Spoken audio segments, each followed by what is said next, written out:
On this episode of Walk a Mile in Their Shoes, we are at Oquirrh Lake in South Jordan, Utah. And our guest today is Stephanie Doyle. Hello, I'm Steph Doyle, and I am a school counselor. And I've been a school counselor for about 12 years now. And before that, I was a teacher at the junior high level, and those are my people. Junior high sense of humor. Things I like to do. I do love learning, so I do love taking classes. So I take dance classes and art classes, and on the side, I do live event paintings for fun. But we're here just to talk, and so I'd like you to walk a mile in my shoes.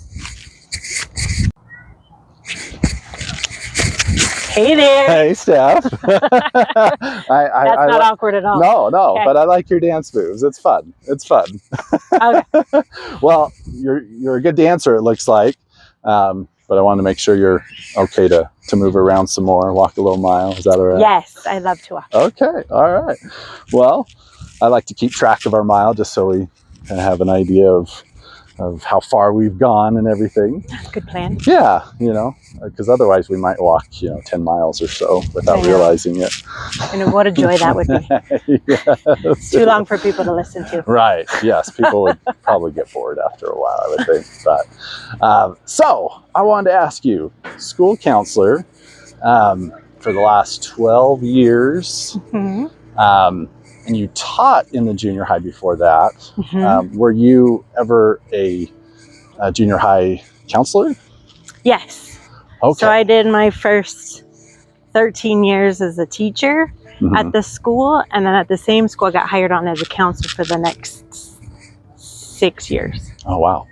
And then I moved to the high school because I was there 18 years. I was like, I gotta try something new. Yeah. And then I just really like the early teenage years more than the later.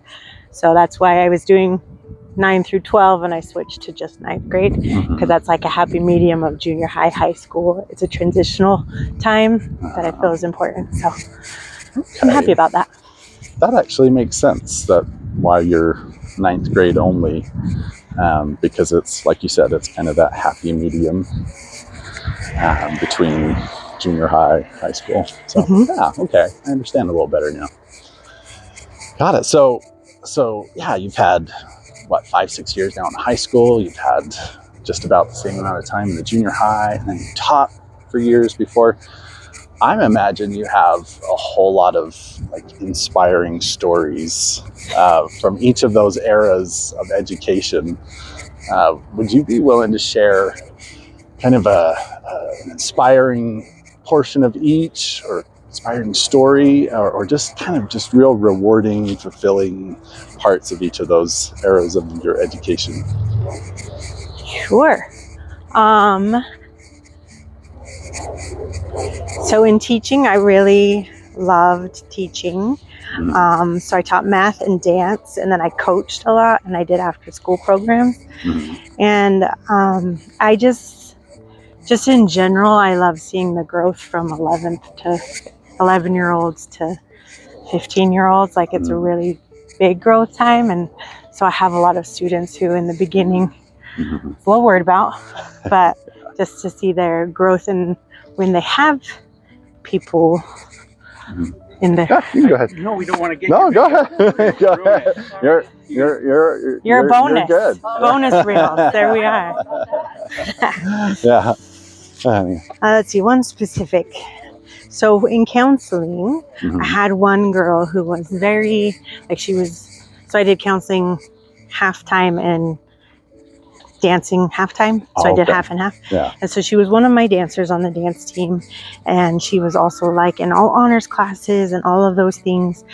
But she just could not make it through the day. She would get to school and she would be sobbing and crying and screaming and holding on to her mom. Wow. And so I would find her in the hall with her mom, and I'm like, are we okay here? So I just kind of took her into my office. I said, just bring her to my office every morning. She'd come to my office every morning, very screamy, crying. And then we would just talk through her day. I'm like, what are we worried about? because it was all stress induced. And so she's just like, what if this happens? What if this happens? So we would just take one period at a time. I was like, go to first period. If you can't handle it, come on back. We just did it. And she would always go to first period and then never come back. And she'd make it through the whole day just fine.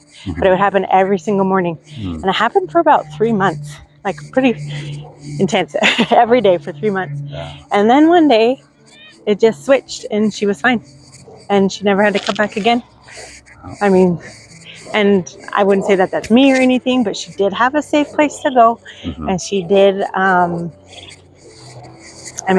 she did a lot of work too. Like she would start to prepare her days and like writing things down and stuff. So I feel like her mom, between all of us teachers, her mom, we just gave her a place where she could work through it, and then and never came back. Like, so that was 7th grade, 8th and 9th grade, totally fine, never had a problem.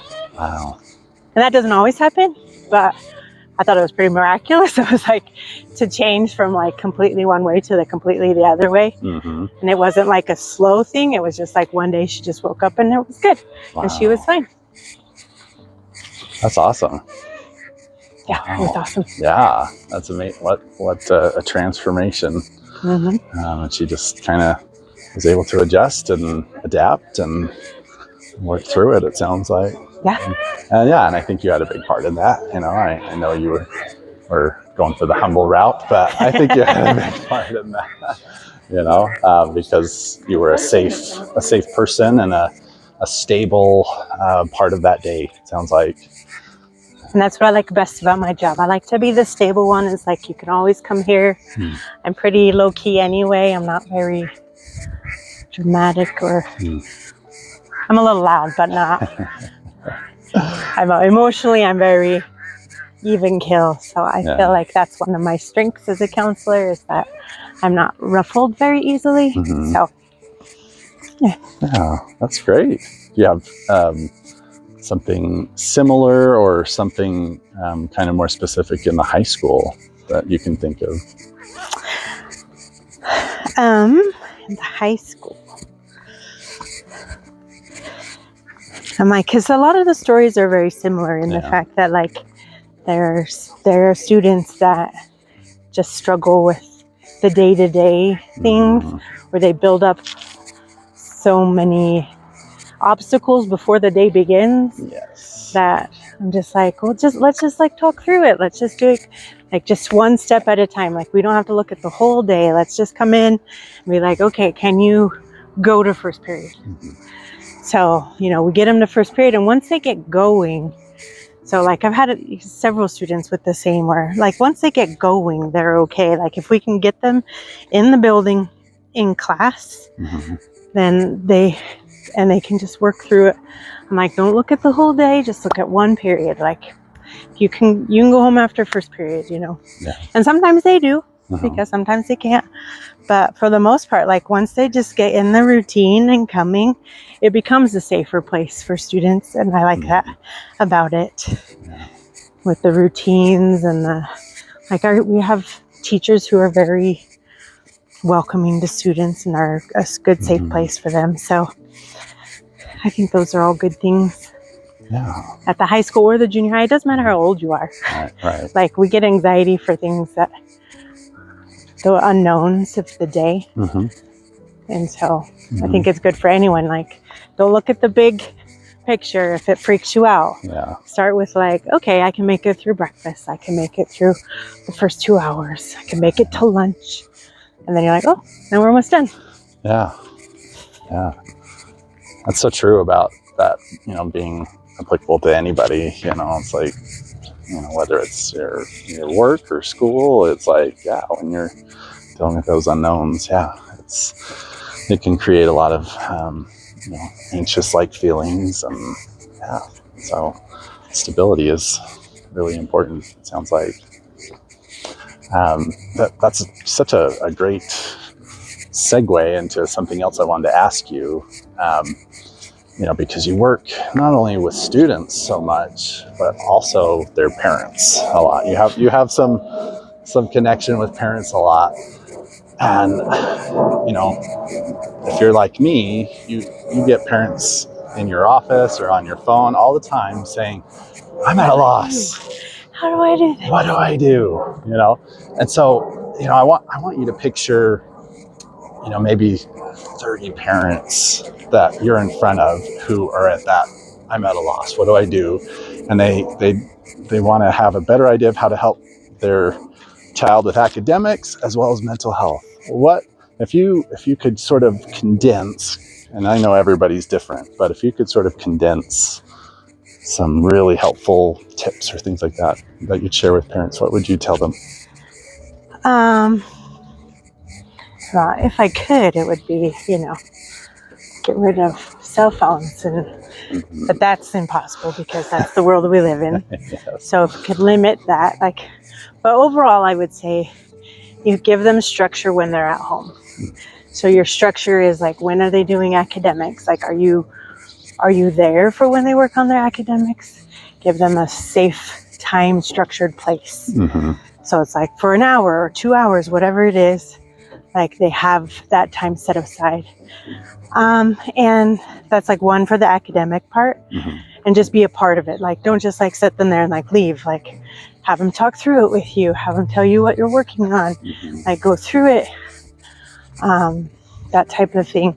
Because we just give them free reign of all the things. And it's they don't need 7 hours of unstructured, And we can't just say study, do your stuff, and expect them to sit down and study and do their stuff.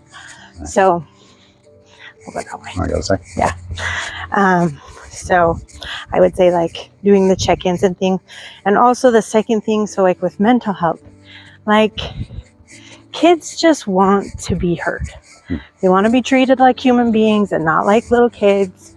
So they have things to tell you. Whether you care or not doesn't matter. They just want to talk and they want you to acknowledge.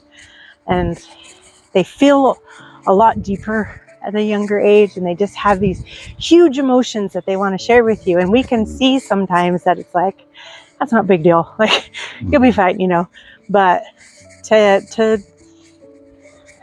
But not verify, but validate. Mm-hmm. To validate, those are some big feelings, Yeah. Let them just talk through it and actually listen. So being present, whether they're studying, whether they're just talking.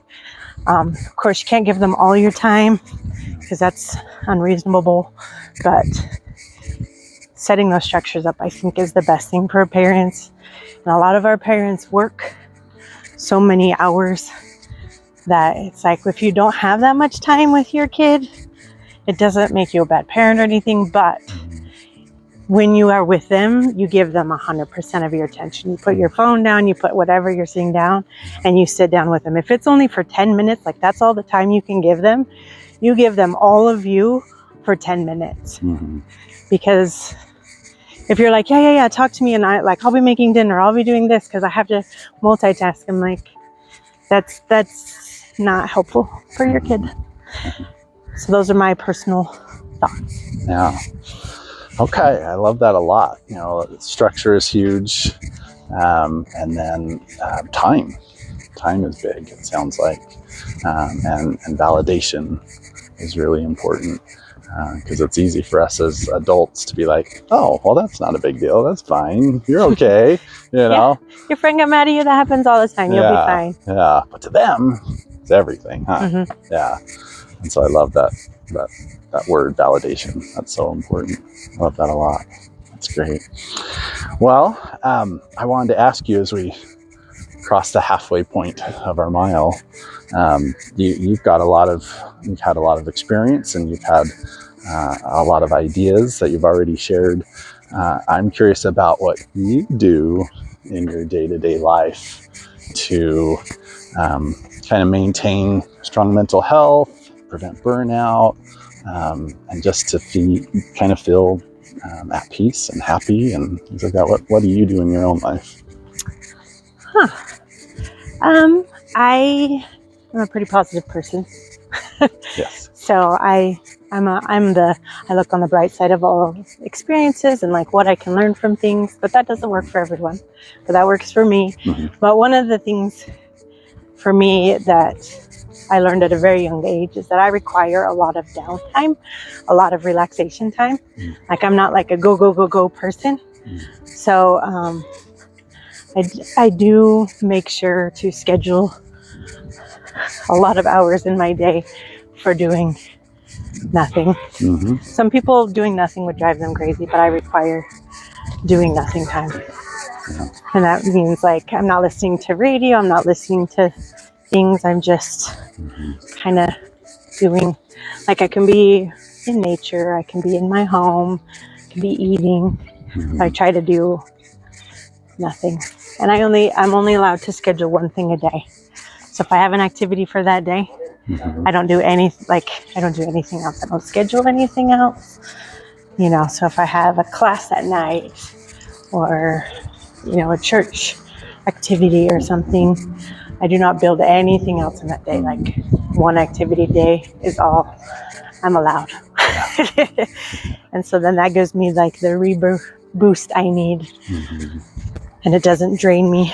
And if I do have more things, like, then I'm exhausted. But it's doable. Of course, spirituality is one of my main things that, you know, so for whomever, whether it's just meditation or prayer or whatever, like God for me is my number one grounding agent. So. Yeah. That's fantastic. Yeah, I love this idea of one thing a day is what you're allowed, because that's what I try and subscribe to as well. One you know, kind of major event is all my mind can handle, right? And so that resonates, and I like that.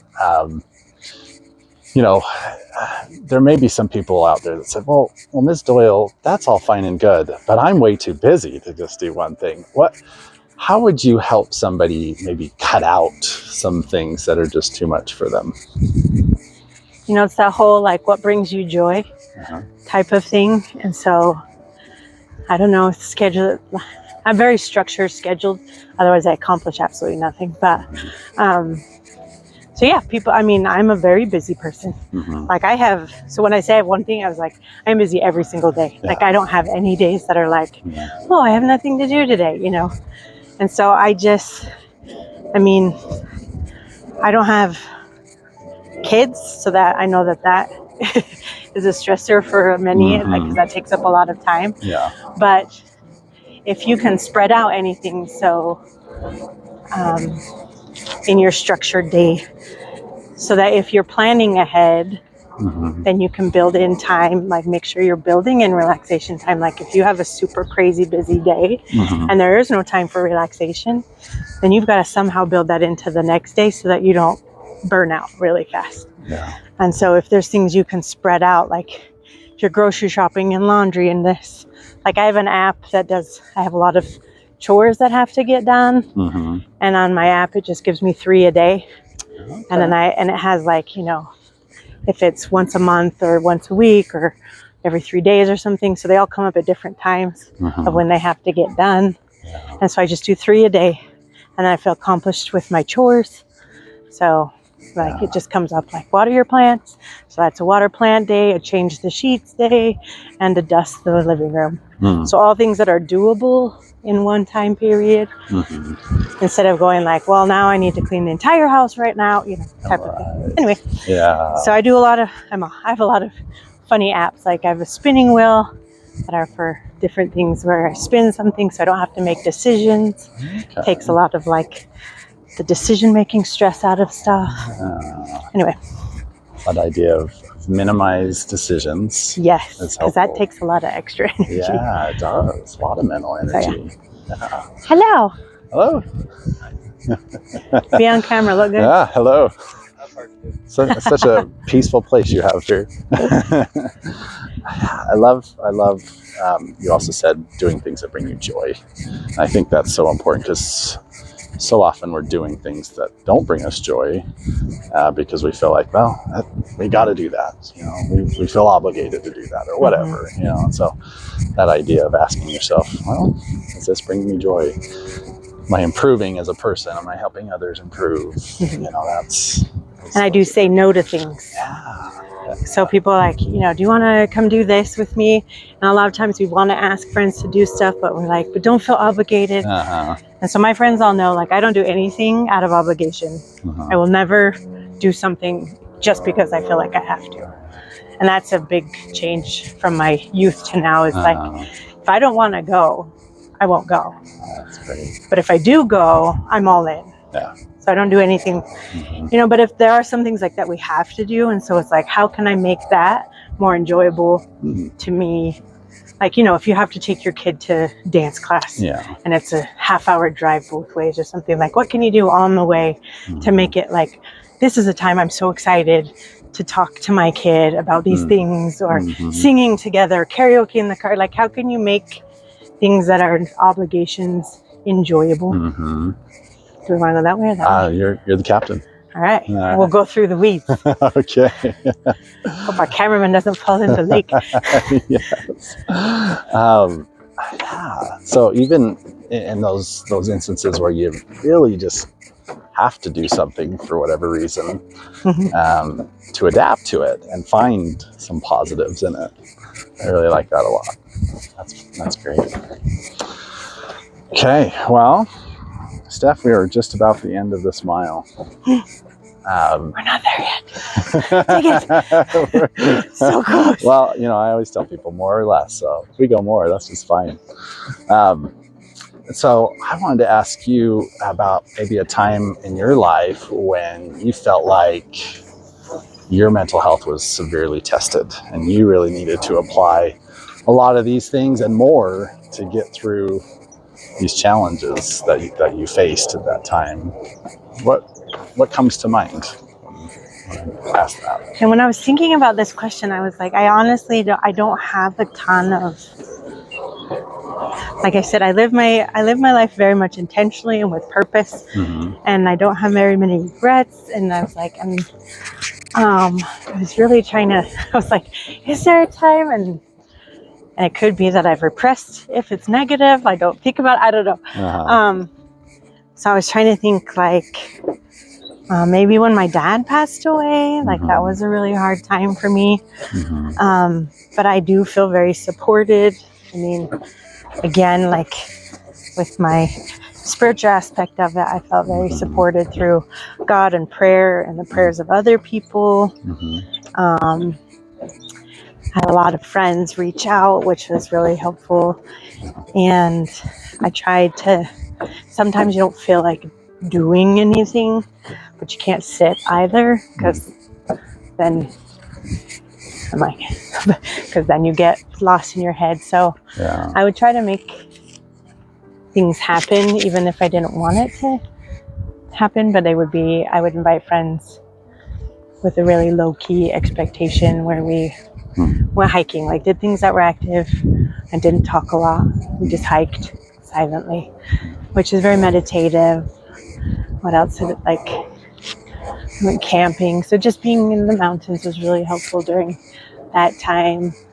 I remember taking the day off of school one day for no reason, because sometimes there's no real reason. I just didn't want to be with people.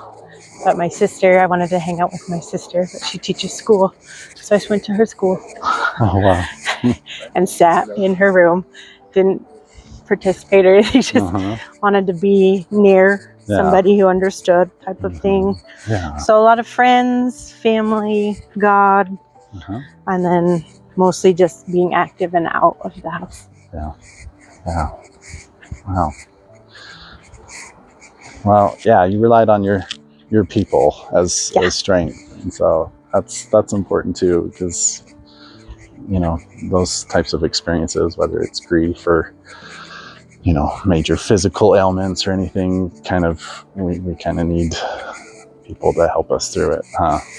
We need that connection. Okay. Well, I appreciate your willingness to share that. We're just right shade under a mile, and so I wanted to give you an opportunity to maybe talk to that one person who might be watching this, who's just struggling to hang on. And I just want to give you the opportunity to address that person who's really struggling right now. You're not alone. There's always someone who wants to be with you, talk to you, help you, give you a hug, sit in silence, watch a show. There's always somebody there who wants to help you. And just remember this feeling that you can sit in it for a minute, but it won't last forever. It will always come to an end at some point. So never give up. Just reach out to people, even if it's the hardest thing you do. Text, call, walk out of your house. You're loved, you're worth it. We want to help you. Anyone worth anything wants to be there to help you. Do not give up. You're loved, you're important, and you're worthy of people's time. I couldn't agree more with that. It makes all the sense in the world to me. So I appreciate you sharing that. Well, Steph, we're over a mile. Huzzah! Yeah. Look at me exercising. Yeah, that was like, that felt effortless. We really could have gone 10 miles, I think. On the flat ground, it's easy to walk forever. Yeah. Well, I appreciate your willingness to share your insight on just your own ideas and all the help that you've given to children over the years. I really appreciate all that you've done. Thanks for giving me this opportunity. Yes. It was great to think about. It was good to have in my brain all week. Really think about other people. Yeah. Put some effort into others. It's nice. Yeah. Well, thank you, Steph. I appreciate your time. Thanks a lot. Mm-hmm.